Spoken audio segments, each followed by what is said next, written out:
Uh, Stanley Cobane, and my birthplace is Lake Placid, New York. And I'm 82. I was born November 30, 1930. 1930. And birthday again, please? November 30, Mm-hmm. 1930. Tell me about your birthplace, Lake Placid. Lake Placid. I was born there and brought up there, went to high school there, and enlisted in the Marines after high school.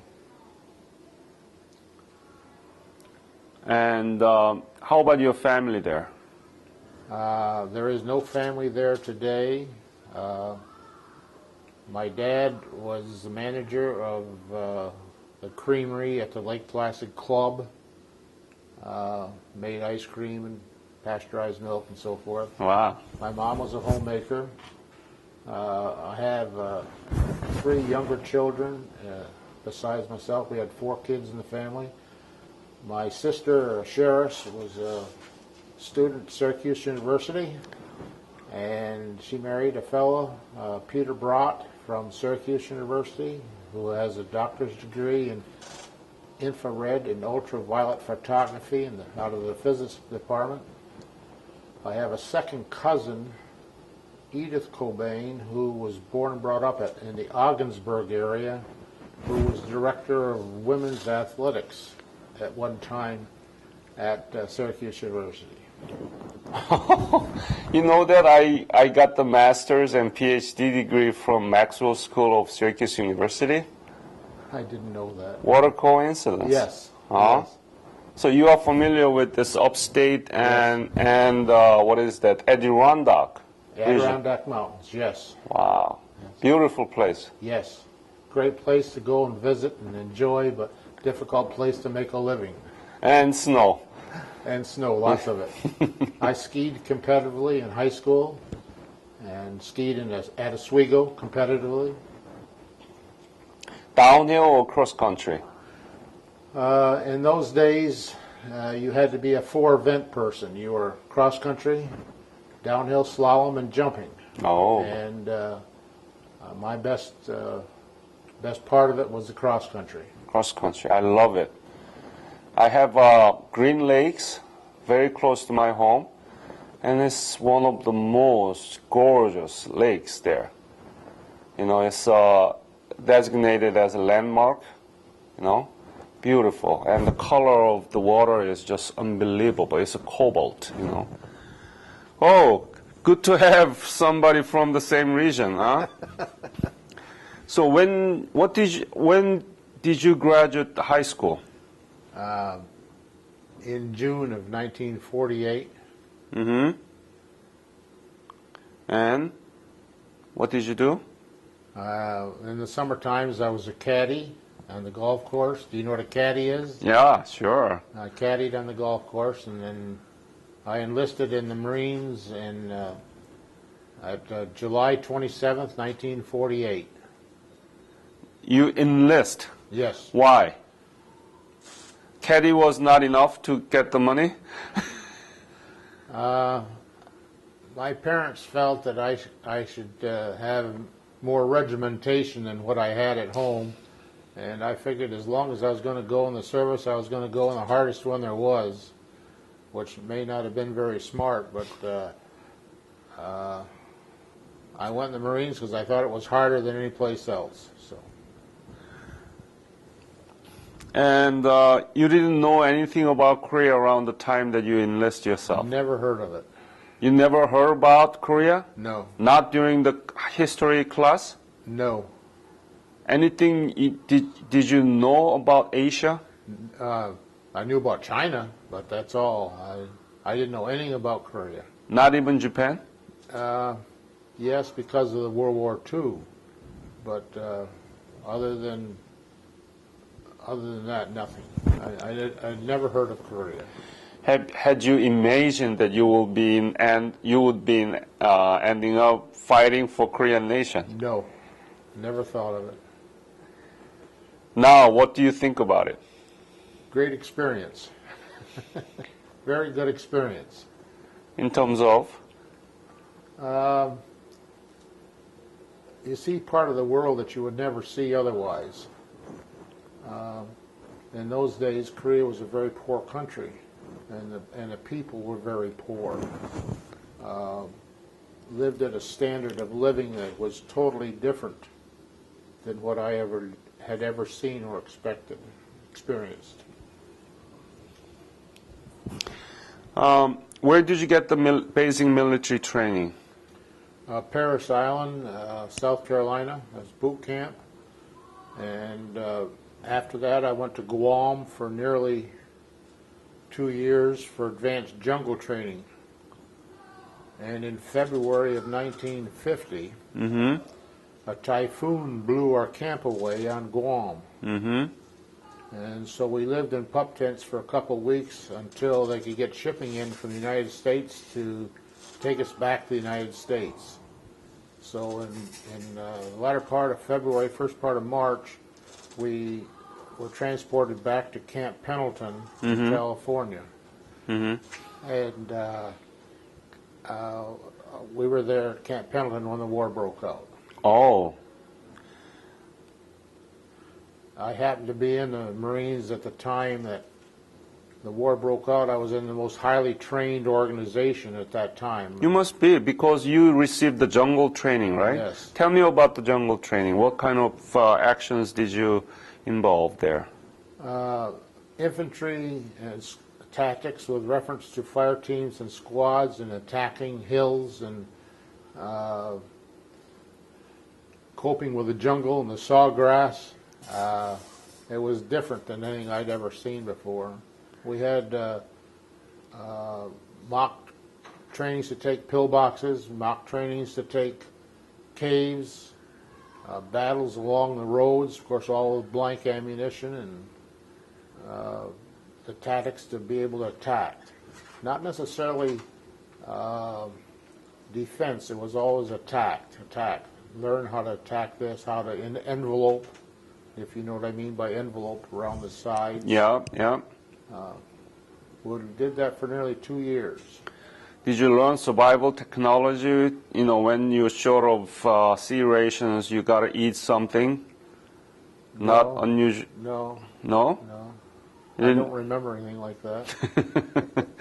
All right, so you came back from Guam and you came to know that there is a war in Korea. I was at Pendleton when the war broke out, right. What did you think about that? What was your reaction to it? And had you thought about that you might be dragged into that place? Not before the war, but when the war broke out, the scuttlebutt, as we called the rumored scuttlebutt, was around that we may end up in Korea. And it wasn't too long when the orders came that we were going. And you don't think much about it, you know. That's part of being in the Marine Corps. I think it wasn't more than a week or 10 days after we heard that we got the orders that we were going to ship out. Did you tell your parents about it? Oh, yes. What did they say? I don't think there was ever any comments. Of course, I was a long ways from home in California, and those days, only correspondence was letters, and I don't think there was any comment at that time. Were you afraid? No. Not at all? No. Wow. No. So you were ready, kind of. You were trained in Guam, and you know how to attack, and you were ready? That's correct. It just so happened that I was in the Marines at the time, and the most highly trained Marines that they had at the time the war broke out. Did you get any special instruction about Korea, Korean culture, history? No. Before you left? No. No. So where did you go to be shipped? Went to San Diego. They trucked us down to San Diego, California. We boarded a Navy transport ship, and we sailed for Busan. We sailed for the Far East and I'm not sure the original destination was Busan, but that's where we landed, was at Busan. So you didn't go by way of Japan? No. You never stopped in Japan? No. Mm-hmm. Went straight from San Diego to Busan. Do you remember the day that you left for Busan? I remember the date I got in Busan. That's the 3rd day of August of '50. Wow. And how was the trip to Busan in the Pacific? There was no problem. No problem? No. Not so sick? No. No? No. How many were there? How many soldiers were there? Only the Marine or Army or? Marines aren't called soldiers, sir. I can't tell you how many. It was all of our company, which was 200 and some odd men in the company, plus, I'm going to say nearly a battalion, which would be 2 companies. And when I went to Korea, we went to Korea as a company and the 1st Provisional Marine Brigade, which fought on the Busan perimeter. We were not a division, which did not form until after Incheon. And the reason we were a brigade, because each one of the battalions was short a company. Each company was short a platoon. Each platoon was short a squad. And consequently, because we weren't the size of a division, a division has 3 battalions, and there was only 2, the 1st Marines and the 5th Marines, until Incheon. And after Incheon, we were built up to the division strength. Mm-hmm. So, what did you do in Busan as soon as you arrived there? As I read history today, we were supposed to have been issued ammunition on board ship, but the word did not get down to the lower echelon, so we didn't get issued ammunition to the next day. And we debarked the next day, and we marched to some trains with some cars. I call them cattle cars. They were kind of old-fashioned from what I'd ever seen. Straight back benches in the cars, and we went towards the front. We went up to near Mason, and we bivouacked at Mason, I believe, for 2 nights. The train was slow, stopped often, narrow gauge. The gauge there is totally different than what was in the United States. Kind of crude. Yeah. And there's pictures in the book of David Duncan's This Is War. David Duncan was a photographer. You may know what I'm talking about, of the Marines riding in the straight benches, straight seats in the train. We stayed there I believe 2 nights, bivouacked at Mason, and then we moved out to the front. Front mean where? I can't tell you the name of the little town, the first battle we had. It was west of Mason. We relieved some Army units, and we were attacked the first night, and we attacked the next morning. It might be too cruel to ask this question, but could you describe the battle scenes at the time that you engaged in the first battle near to Masan? Yes. The first battle, we relieved an Army organization on a small ridge that had a firefight the day before and the night before. And the Army had been fairly well disseminated. They were short. And they moved us up this ridge, and they told us to dig in foxholes, and we're going to spend the night there, but don't use any of the Army foxholes. build your own, make your own foxhole. And Why? They didn't trust the Army foxhole?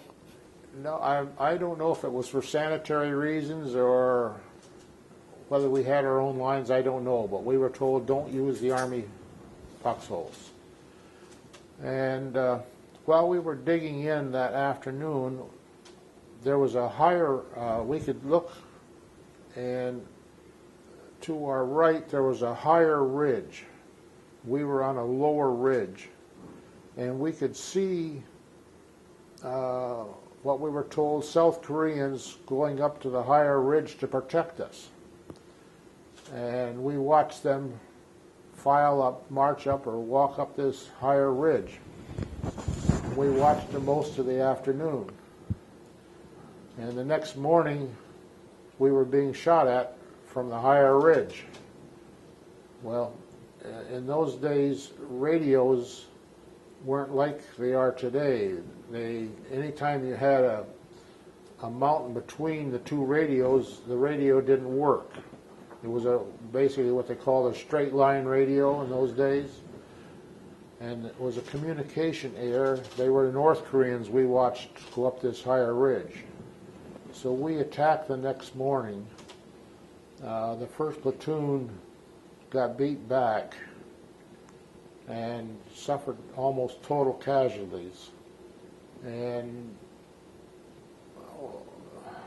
Corporal, I can't say his name now, enveloped on the right-hand side and came around from behind and knocked out the gun that was up there. And he received the Navy Cross for his action. He took his fire team. But we lost a quarter of our strength in that one battle. Our company commander was wounded, Captain Fegan. Some of my friends were killed.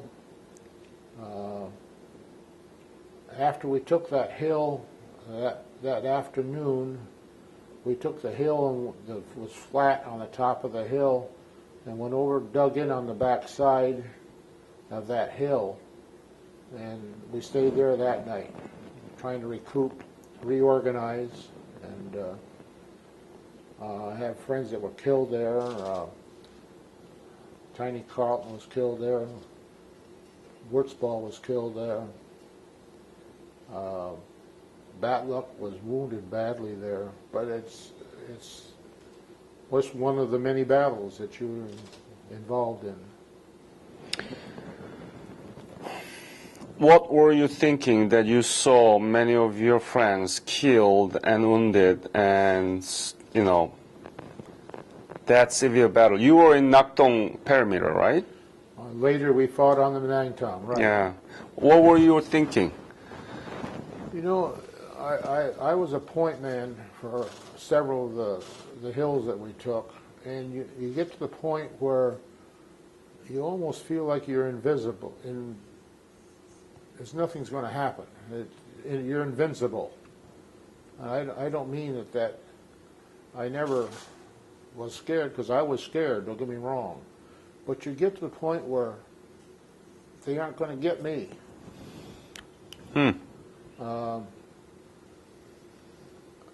I know later in one of the battles on the Nangtong on Hill 102, I was on a point with one of my friends. His name was Lloyd Green. He was a Hopi Indian from the state of New Mexico, and he and I were on point. And he was the most fearless kid I ever saw. Somebody'd holler grenade, he'd just stand behind the tree. And somebody hollered grenade, and to me, and I'm going to get on the ground as biggest hole I can find. But we attacked on Hill 102 on the Nangtong, and there was a hole about halfway up the hill in the bank, and there was shooting all around us. I didn't see anything to shoot at, but I could hear shooting all around us, and I heard him shoot, and I saw him shoot into a hole, and I went over to see what was in the hole, and there was 2 or 3 dead North Koreans in there, and one came out of the hole, and bang, says I, and he flopped over, and you just kept on going. We got up to the top of the hill, the two of us, and they were still shooting all around us. I don't know where it came from or who was shooting, but you feel like, well, I'm not going to get it. We laid down, and there was a gully and another hill, and the North Koreans were running down this gully and up the other side. Mm-hmm. And we laid down and we started shooting. Lloyd and I have met many years later and many years ago, and we talked about his and my turkey shoot. He said there was 50 of them, and I say there was 30 to 35. What do you mean turkey shoot? What is turkey shoot? A turkey shoot was a slang that was given where you laid down and just bang, bang, bang, bang, bang, and no shooting back. You shoot a turkey, and then anyway, none of them got away. We got them all. Now the last one was crawling, and he crawled behind a tree. And I remember us picking on the side of the tree. We'd see a little movement. We were trying to shoot right on the edge of that tree, and the shooting finally ceased, and we were laying there, and we were both short of ammunition, and it got to be 3:30 in the afternoon, and we were wondering where everybody else was. It was just the two of us just over the top of the hill off the skyline. Wow. And couldn't find anybody else. So we decided we better go back and see where everybody was. Well, we started down the hill, and there was nobody. Wow. When we got down to the bottom of the hill, here was Army trucks to pick up our company and take us to another place. The North Koreans had broken through the Army lines.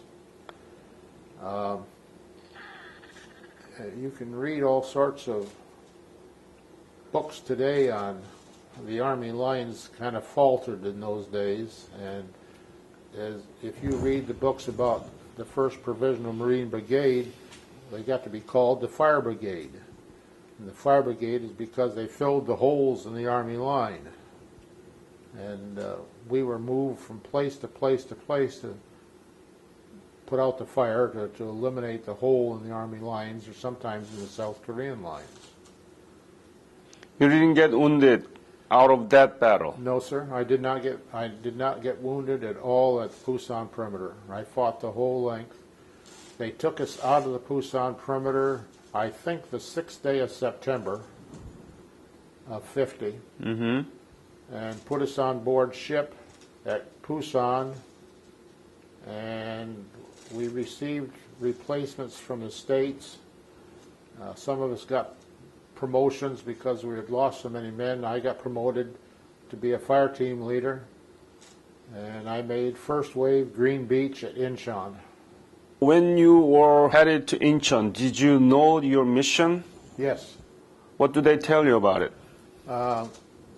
Our company, which was roughly 200 men, 220 men, were on a destroyer. And I don't remember the name, but it was called a DE, which is a destroyer escort. And of course, there was nowhere near enough beds for everybody. We slept on the floors in this destroyer.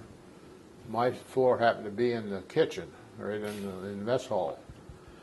And we went through an edge of a typhoon. And At the time? At the time, and I remember the front end of the destroyer going underneath the water, then popping back up, and that scared me more than the bullets that were supposed to be coming at me.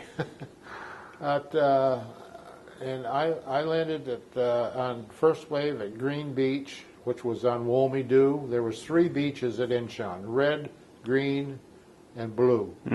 Red and blue landed at Incheon in the evening. The Green Beach was the morning landing, 6:30 in the morning. Was on Wolmy-Do, which was an island in the Incheon harbor, which had a causeway to mainland. And on board ship, they had a model of the island on a big 4x8 sheet piece of plywood, and they had a model of the island, I am assuming, made out of paper mache, plastic and so forth, showed the elevation. It was an identical model of the island, and it each platoon was sent down to look at this model, and each platoon was given the instructions of where you're going to land and where you're going to go when you get on the island, and what is your responsibility after you take the island. My particular platoon responsibility was to guard the land, take the immediate area, and go right straight to the causeway and guard the causeway so nobody could come across the causeway to the island.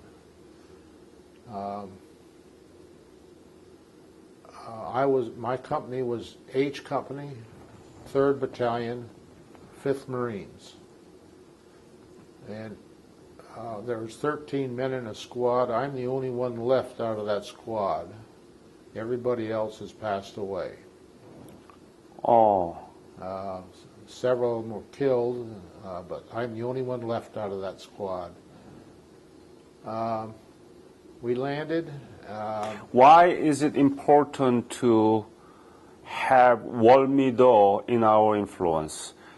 Tell to the audience why is it important and what is the geographic situation between Wolmido and Incheon? Wolmido was an island in the harbor. It guarded the harbor, and that island had to be taken so that the main landing, or the main landing, could be landed without any interference or fire from this island. And we landed at 6:30 in the morning.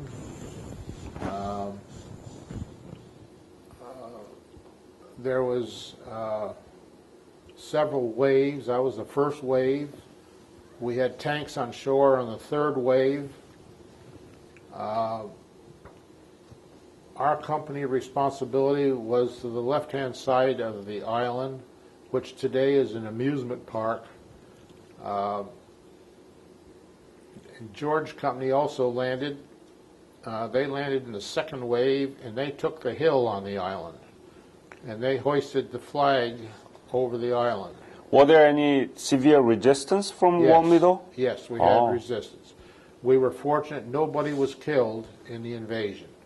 I think there was 17 wounded, but there was nobody killed. I had a scare there.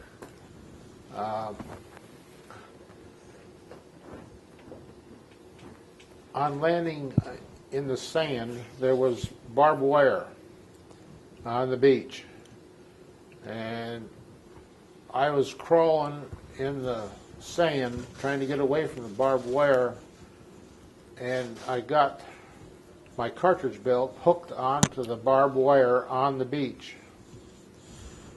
And I was in a position where I had an American flag rolled up and tied on the back of my cartridge belt, and that is what caught on the barbed wire. Here I am stuck on the beach in the sand in the barbed wire and shooting all around. What are you going to do? I unhooked my cartridge belt and left it there. And I got up on shore, off the sand, and we did not have a lot of resistance. And a half hour later, I went back and got my cartridge belt. But that flag was torn all to pieces. I'd only been on shore for 20 minutes, not more than a half hour, and somebody hollered grenade, and I happened to be on some wooded that had been a building that had been blown up or torn apart, and I couldn't find any place to lay down but on those boards. So I laid down on the boards, and I heard the hand grenade hit on the boards, and it rolled, and I thought, boy, I hope it didn't roll to me. Bang, it went, and my body jumped up off off the boards, and kind of knocked the wind out of me. And I looked around. I couldn't find any holes, and I couldn't do anything, but I was having trouble breathing. And I looked at my hands, and my hands were kind of green, and I spit green. And I finally got up and sat on an old stump there for a little minute till I catch my breath. And after I caught my breath, I checked my rest of my fire team, and one of my fire team leaders had a bullet through his thigh, and I sent him down to the beach and told him to find a corpsman and he'd get evacuated.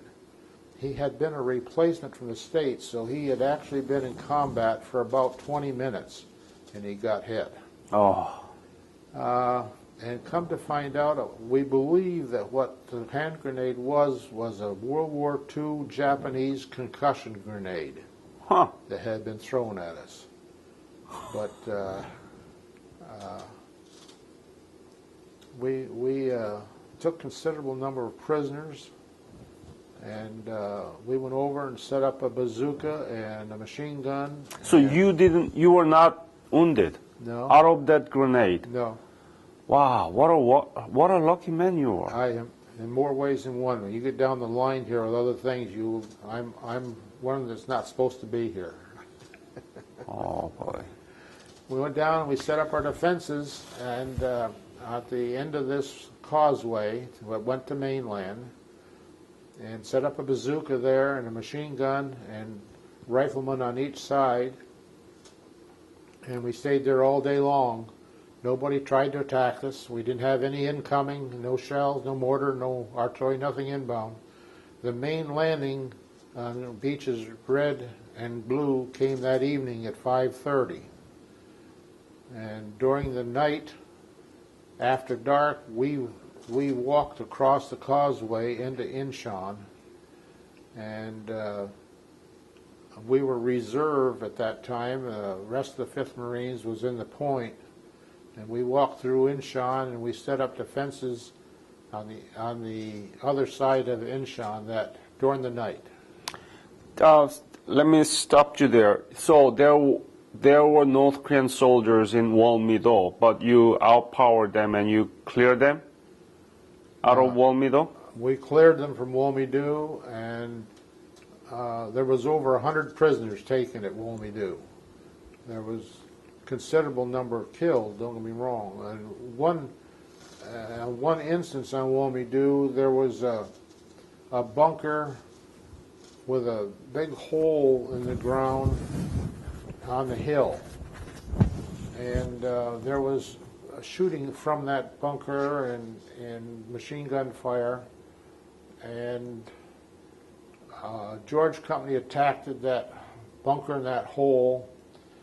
And some people came out, were taken prisoners. There was a telephone line in there ringing. It continued to ring. And we had an interpreter come up and holler into the hole, and nobody came out. So we called a tank up, and the tank stuck the muzzle of the barrel in the hole and fired one round. And you never saw so much dirt and dust and smoke come out of that hole. And we called another tank up. It had a bulldozer blade on it and covered it up. How was North Korean soldiers' resistance? Was it severe? Were they really fighting, and what was going on there? There was some resistance, but they were not good fighters, let's put it that way. They were overwhelmed. They were scared. I brought with me some pictures of North Korean prisoners on Won-mi-do. Where did you get that picture? These are the actual pages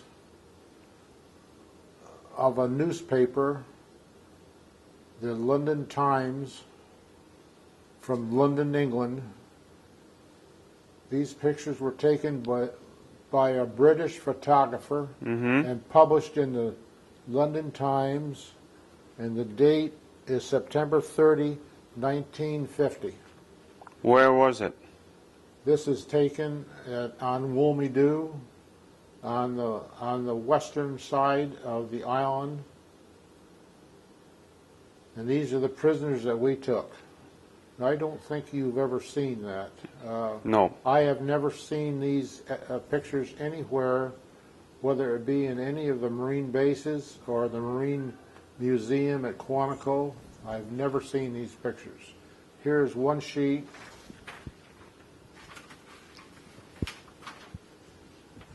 There's another sheet. Mm-hmm. And here is the front page. Mm-hmm.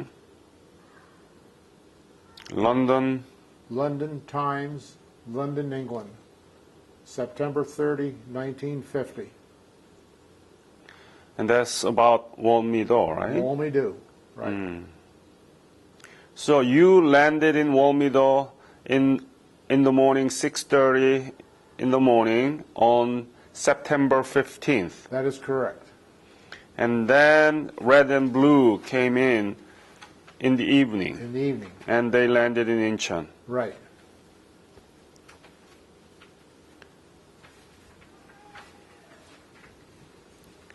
So what happened to you? Were you stationed? Did you stay in Woolmeadoo, or what happened? We left during the night, the 15th, and went across the causeway, and were reserved, and we went the other side of Incheon, and dug in for the night. And the next couple days, we fought our way to the Han River, and we dug in at the Han River and waited for transportation. Amtraks, if you know what I mean by an Amtrak, came up and took us across the Han River. Little or no resistance at the river. As we neared Sewell, we ran into considerable amount of resistance, and we veered back to our right or towards Sewell, and we took Hill 296, which is on the outskirts of Sewell. It's the hill we took is actually a mountain, or they've got a name for it, and I can't tell you the name of it. But it was Hill 296. It was the largest hill on the outskirts of Sewell. And we took that hill with some resistance, but the next day we had everything thrown at us that you can imagine. We had artillery inbound to us. We had mortars inbound to us. They attacked us. On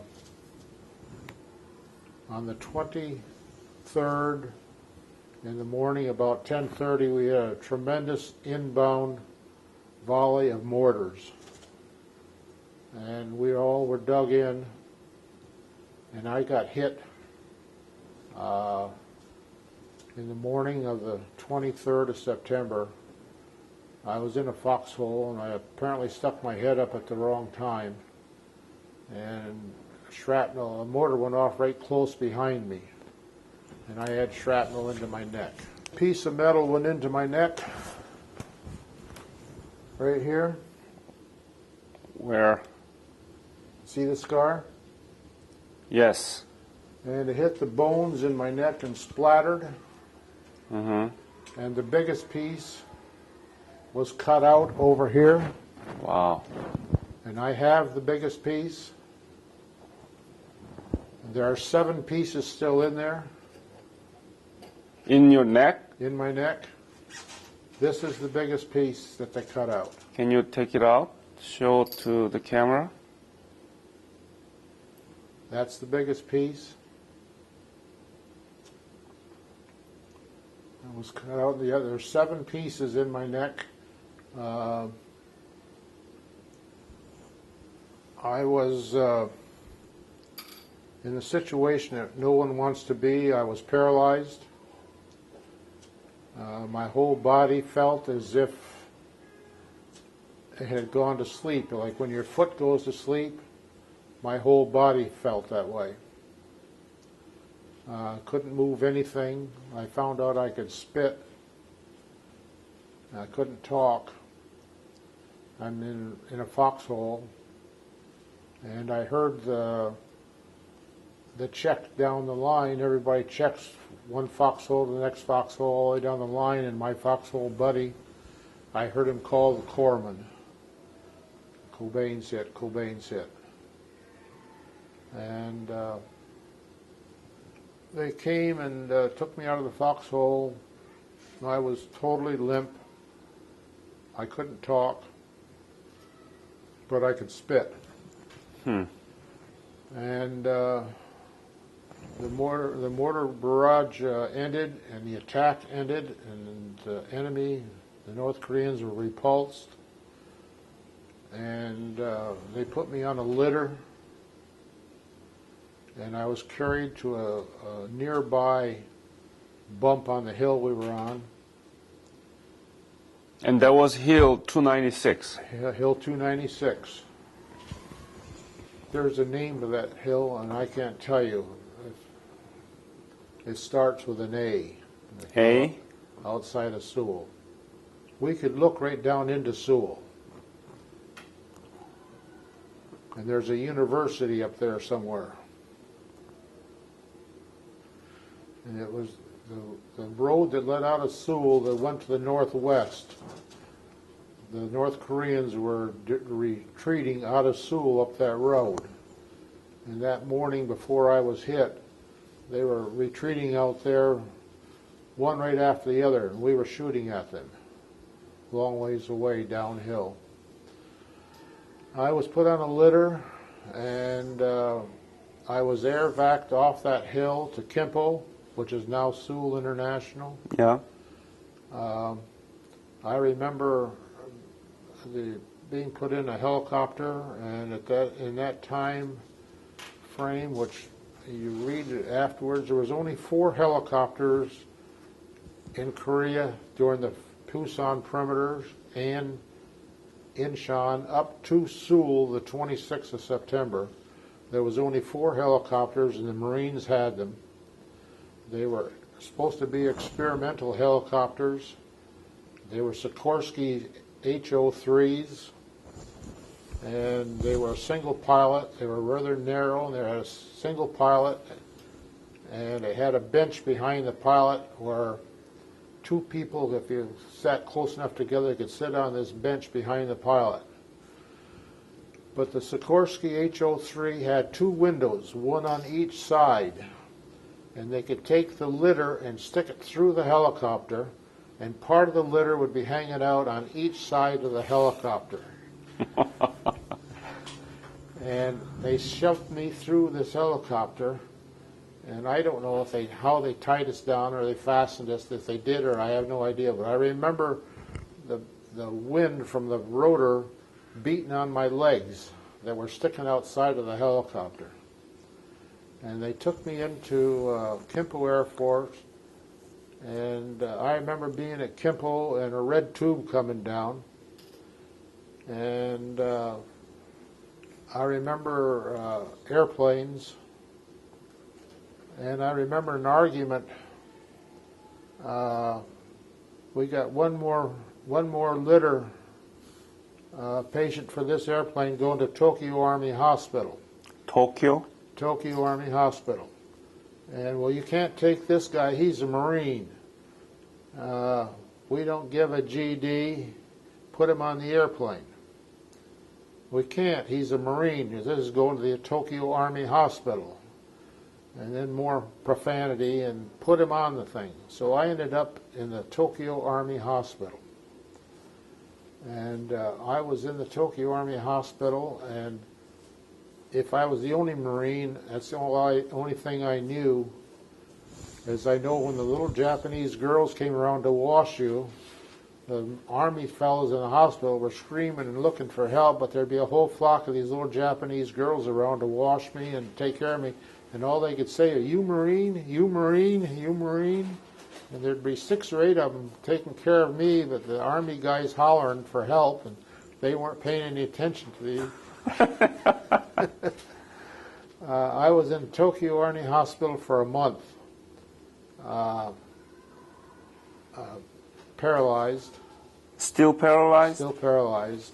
I was a quadriplegic.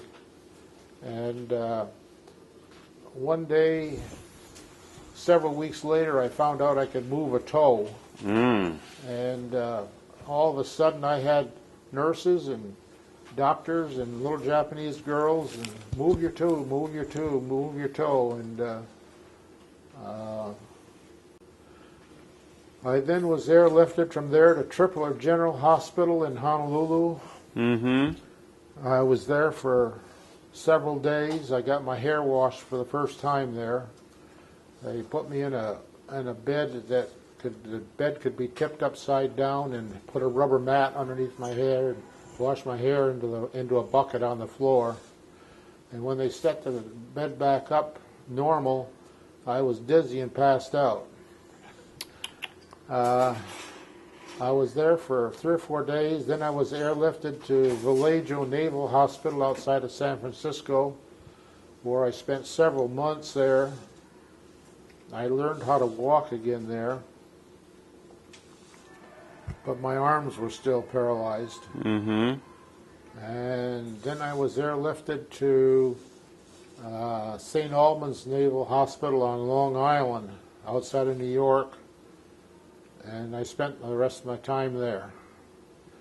Eventually my arms came back. Now, what's in my medical records, I'm told today isn't true, what happened to me. My medical records say that the metal was hot and burned my spinal cord. And my spinal cord didn't come apart, so I was able to regenerate over a period of time. Today I'm told that, of course, that was in 1950, and they know so much more about medicine today than they did then. Today I'm told by the doctors that what happened to me, in their opinion, is that the shock waves of the metal hitting the spinal cord and the muscles around it shocked it and paralyzed it, and it regenerated. I'm a disabled veteran today. I draw 100% disabled. I have little or no feeling in my hands. Oh. But I've lived a good life. I've done well. I have no complaints. I've been in the Veterans Administration program since 1952. They've taken care of me. I've never had an operation other than to take out the piece of metal in my neck.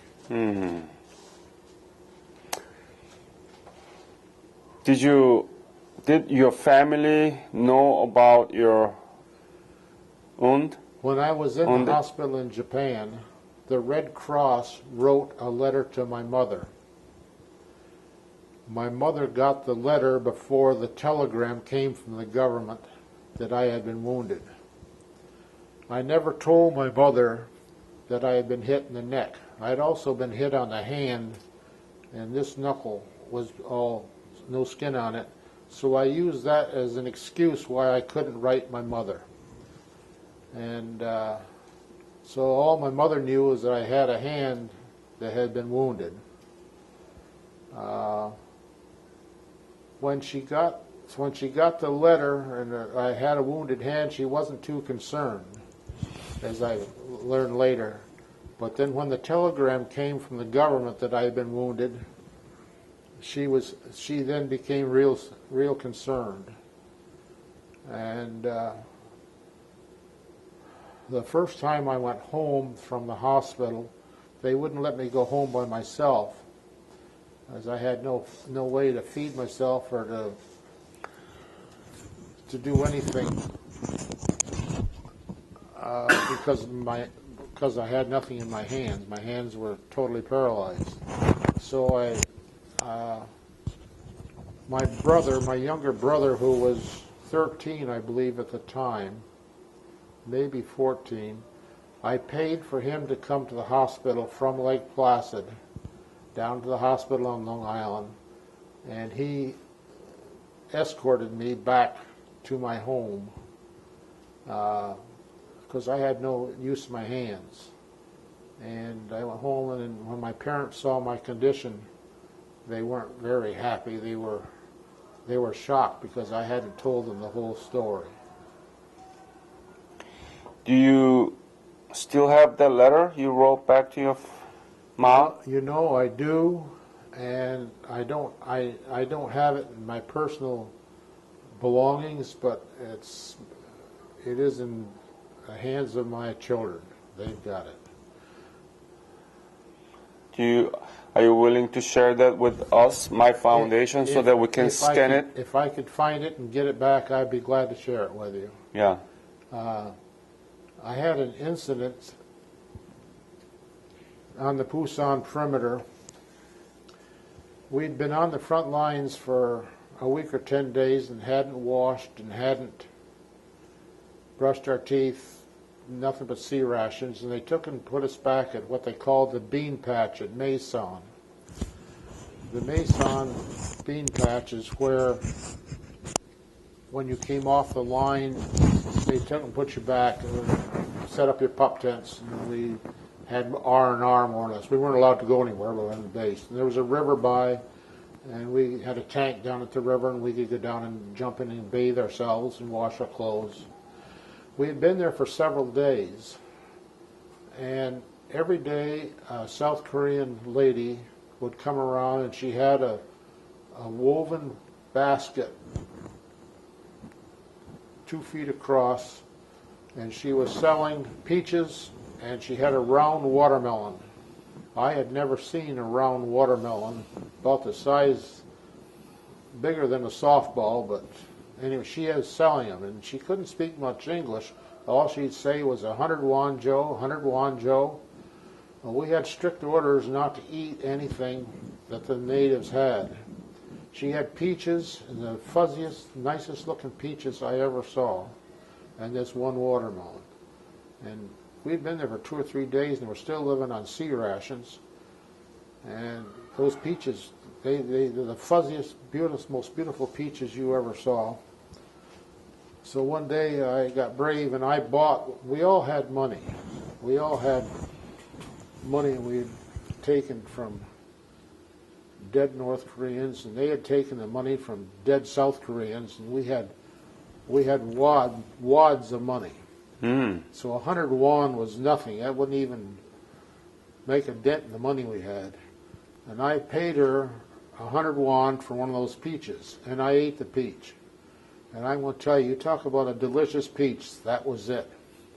The next morning we had orders to move out, going back to the line.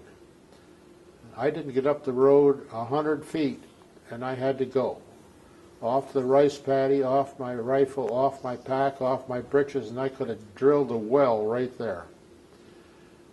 And the time I got cleaned up, and my breeches back on, and my pack on, and my rifle on, and run to get my spot in the line, I had to go again. Off the rice paddy I went, off my rifle, off my pack, off my breeches.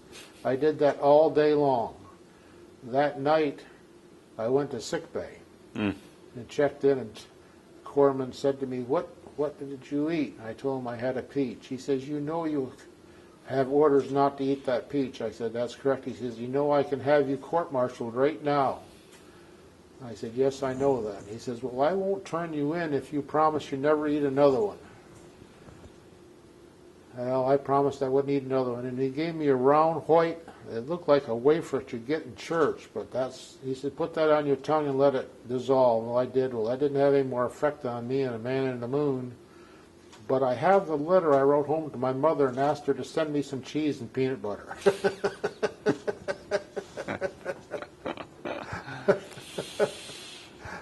I don't mean to make your thing here bad, but that's truth what happened. Yeah. Do you have PTSD? Yes. Not real bad, but I have it. Yeah. What do you see in your dream?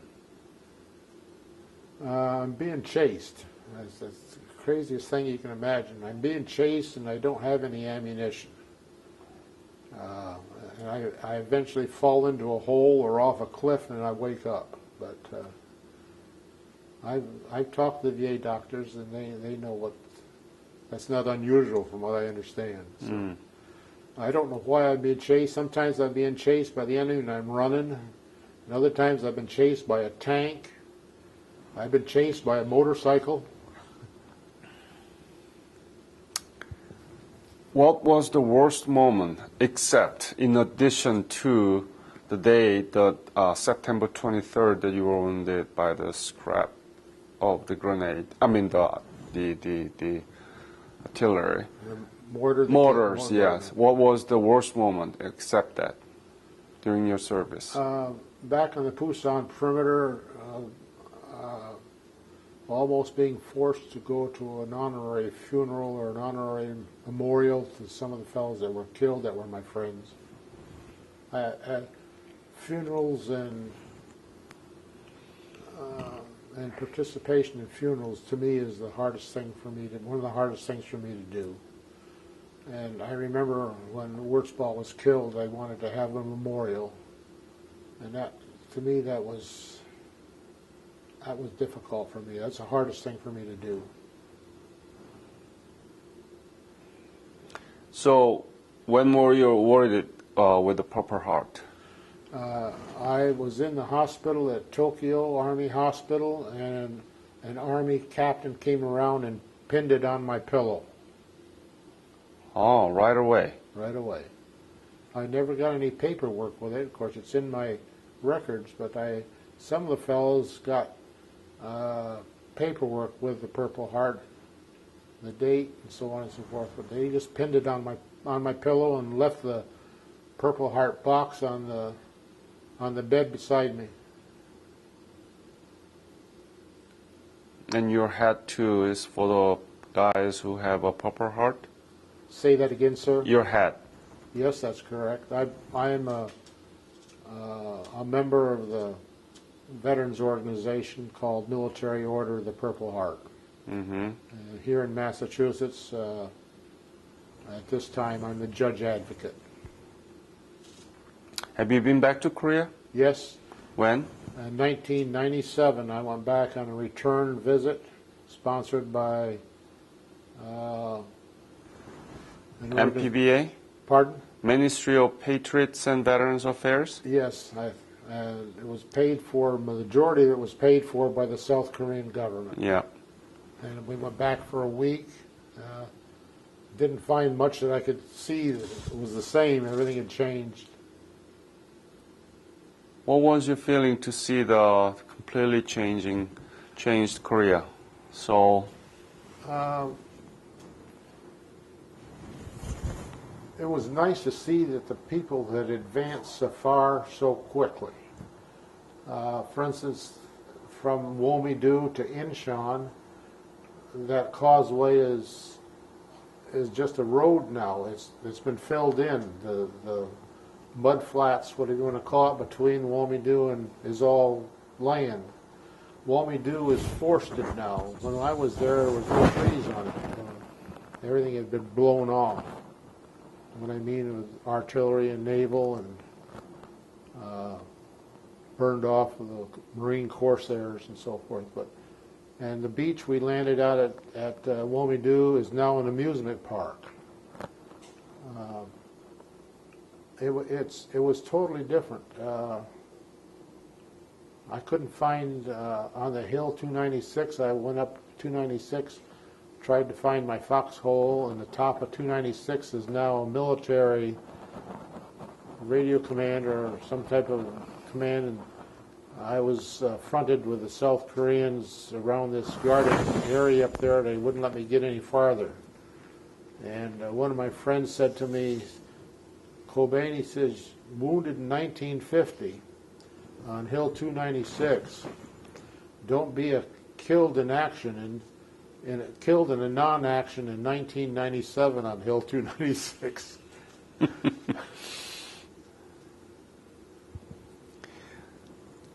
you know that this year is 6 years anniversary of Armistice and the U.S.-Korea alliance. That's correct. And now the South Korea is the strongest ally, I think, in the world. Very much true. How do you see the alliance between these two countries and how we can strengthen it? And what is the legacy of Korean War and Korean War veterans?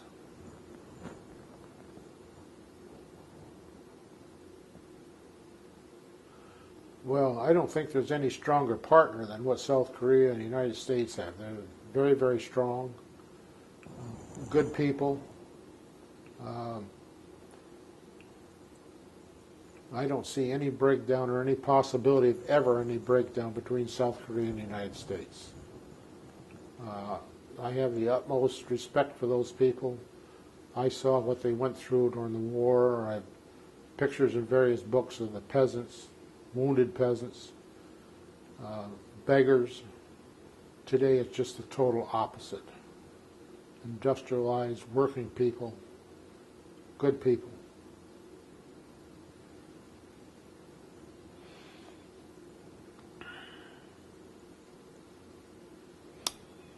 Would you be willing to go back to Korea if there is another war?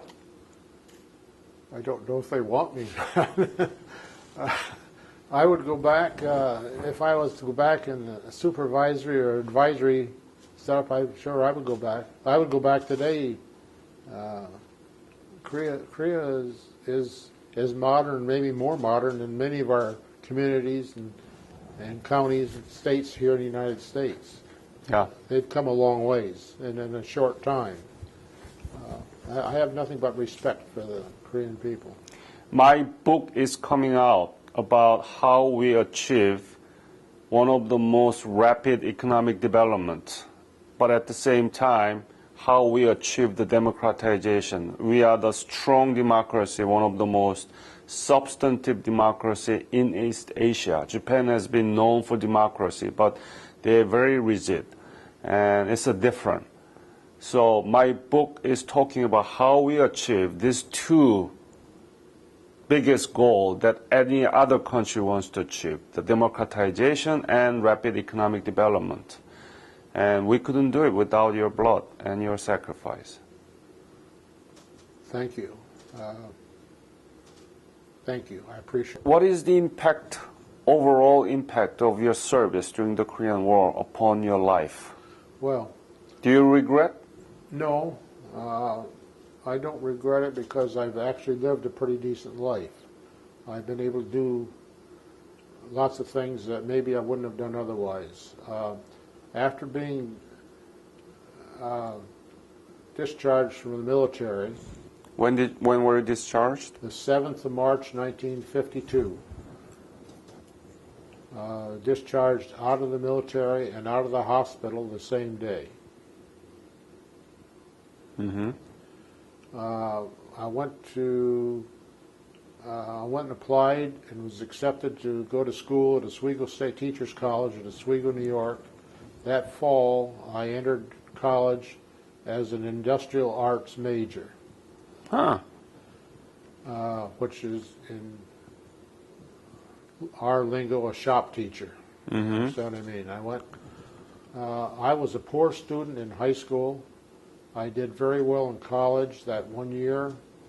I had a car When was it? in 1952-53. So you were completely recovered, not your hands, not your arms. Not my hands. I learned how to drive while I was in the hospital. I bought a car in the hospital, and I put a spinner on the steering wheel. Yeah. You know what I'm talking? Yeah. And with two hands, I could steer the car. I remember getting my driver's license, taking the test, and I took the written test and passed it without any trouble. And the instructor said to me, well, let's go down and drive the car. So we went down and drove the car, and when he saw what I was doing with two hands and I had a Purple Heart, he said, just drive it around the block and park it where it is now. And he gave me my driver's license. So Purple Heart paved the way. Yes. Good. You deserve it. Well, thank you. Thank you. I was in college and I had a car. The rules of the college at that year was that no freshman could have a car. But you have a Purple Heart. I had a Purple Heart and I was on disability, and I kept using the excuse that I had to have my car to get around. I had been called into the dean's office several times warning me that it was against the rules and regulations to have a car as a freshman. And I kept arguing that I needed the car. At the end of the second semester in May of 1953, I had completed 2 semesters, 1 year of college. The president of the college met me in the parking lot and told me don't return. He says, you can't follow orders. So I was thrown out of school. I was the first carrier of air freight via truck under ICC rules and regulations into O'Hare Field. Wow. That operation still goes today. It's a multi-million-dollar operation, Cobane Air Freight. My kids and my first wife have that business. Huh. So you're now a millionaire. I wish I was. My kids do very well, and I retired in, I think, 97 as the general manager of a country club.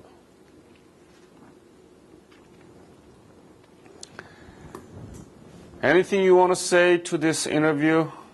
You're a fine fellow. I appreciate coming and helping you in your endeavors. It was a great experience. I don't wish it on anybody, but it was a great experience. Why do you think that the Korean War being called forgotten? Because there's little or no mention of it, very small mention in any history book that's taught in schools today. I'm going to have a workshop in Washington, D.C., the first Korean War veterans descendant workshop. I am inviting the descendants in their age of college or the high school of the Korean War veterans for the first time, and I'm going to talk about how we can continue to carry the legacy of the Korean War veterans. And one of the descendants of the Korean War veterans from Georgia, she is the history teacher. And she talked to me about only one paragraph, very small paragraph about Korean War. That's correct. In the history textbook. That's correct. And I'm going to ask the descendants to do something about it. So I want to come up with a petition that we need to increase the page about the Korean War. The Korean War is a very, very important war. Yes, it is. You know? It changed the history of the world. No question about it. It was the first place that communism was totally stopped. But nothing is, it doesn't resonate among today's population. It's a sad story, Right. and it should be corrected, and that's what I want to do. I'm not just preserving your memory, but I want to do something about what happened to the Americans. So many young men and women who sacrificed their lives and wounded and still missing in action, but history book talk about a paragraph. Yep. It doesn't sound fair at all. Do you have any message to the young generations in America? Everybody should stand up and serve their nation, no matter who you are or where you are, for a certain amount of time. In other words, what I'm saying is if all young men today would serve a couple of years in the military, we would be a totally different country and a different world. Thank you, Stan. I'm so lucky to see you and meet you and hear from you about your story. Thank you. You're welcome, sir.